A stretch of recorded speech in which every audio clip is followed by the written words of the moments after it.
வெளிநாடுகளில் இருந்து வரக்கூடியவர்களுக்குண்டான விதிமுறைகள் மற்றும் கட்டுப்பாடுகள் குறித்து ஓமன், கத்தார் மற்றும் குவைத் அரசு வெளியிட்டுள்ள அறிவிப்புகள் குறித்து காணலாம்.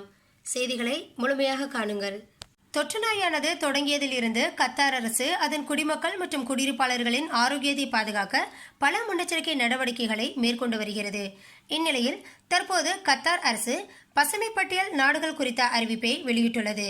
இதன் மூலம் வரும் பிப்ரவரி 14 முதல் பசுமை பட்டியலில் உள்ள நாடுகளை தவிர மற்ற நாடுகளில் இருந்து கத்தாருக்கு வரக்கூடியவர்கள் அனைவரும் தனிமைப்படுத்தலை மேற்கொள்ள வேண்டும் என அறிவிக்கப்பட்டுள்ளது.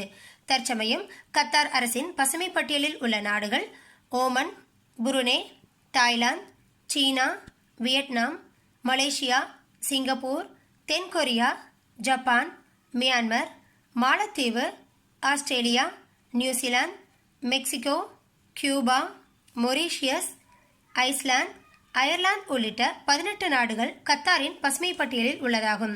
இந்த நாடுகளை தவிர மற்ற நாடுகளில் இருந்து பிப்ரவரி 14 முதல் கத்தாருக்கு வரக்கூடியவர்கள் கட்டாயம் தனிமைப்படுத்தலை மேற்கொள்ள வேண்டும் எனவும் பொது சுகாதார அமைச்சகம் தெரிவித்துள்ளது. குவைத்தில் வெளிநாட்டவர்கள் நுழைய விதிக்கப்பட்டுள்ள தடையானது தற்போது நடைமுறையில் உள்ள நிலையில் குவைத்திலிருந்து தற்சமயம் வெளியேறும் பயணிகள் நாட்டிற்கு மீண்டும் திரும்பும்போது கட்டாயம் ஹோட்டலில் நிறுவன தனிமைப்படுத்தலை மேற்கொள்ள முன்பதிவுகளை செய்ய வேண்டும் என டிஜிசிஏவின் செய்தி தொடர்பாளர் தெரிவித்துள்ளார்.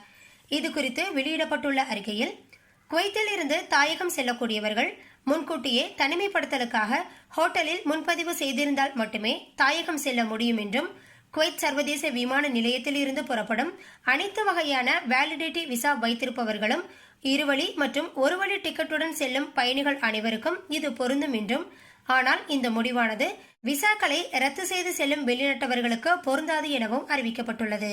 அதன் அடிப்படையில் தற்போது ஹோட்டல் முன்பதிவானது கட்டாயமாக்கப்பட்டுள்ளதாகவும் குவைத்திற்கு திரும்பி வரும் பயணிகள் தங்களது தேவைக்கு ஏற்ப முன்பதிவுகளை மாற்றியமைக்க முடியும் எனவும் அவர்கள் திரும்பி வரும் தேதி குறித்து உறுதியாக தெரியவில்லை என்றாலும் இதற்காக குவைத்தின் முசாஃபர் செயலி மூலம் 7 நாள் ஹோட்டல் முன்பதிவுகளை எளிதாக்குவதற்கு தேவையான அனைத்து நடவடிக்கைகள் எடுக்கப்பட்டு வருவதாகவும் இது தொடர்பாக இந்த சேவையினை நடைமுறைப்படுத்த சம்பந்தப்பட்ட அதிகாரிகளுடன் பேச்சுவார்த்தை நடத்தப்பட்டு வருவதாகவும் குறிப்பிடப்பட்டுள்ளது.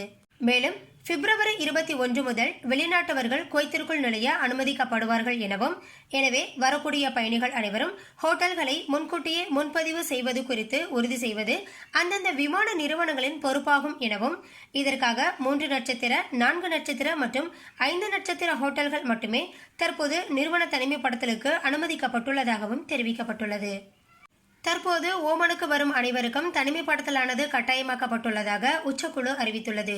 இதுகுறித்து வெளியிடப்பட்டுள்ள அறிக்கையில் ஓமனுக்கு வரும் பிப்ரவரி 15ஆம் தேதி முதல் வரும் அனைத்து பயணிகளுக்கும் 7 நாட்கள் ஹோட்டலில் தனிமைப்படுத்தலானது கட்டாயமாக்கப்பட்டுள்ளதாகவும், இந்த தனிமைப்படுத்தலுக்கான கட்டணத்தை பயணிகளே ஏற்க வேண்டும் எனவும் அறிவிக்கப்பட்டுள்ளது.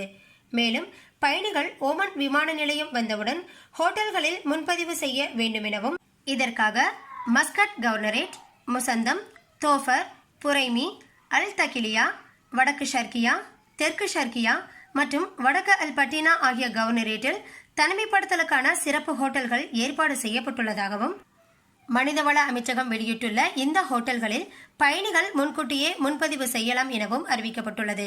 மேலும் இது குறித்த கூடுதல் தகவல்களை பெற ஓமனின் VS COVID-19 தளத்தில் தெரிந்து கொள்ளலாம் எனவும் கூறப்பட்டுள்ளது. மேலும் இதுபோன்ற செய்திகளை உடனுக்குடன் தெரிந்து கொள்ள நமது GPS தமிழ் நியூஸ் சேனலை சப்ஸ்கிரைப் செய்து கொள்ளுங்கள். கூடவே பெல் பட்டனையும் கிளிக் செய்து கொள்ளுங்கள். நன்றி.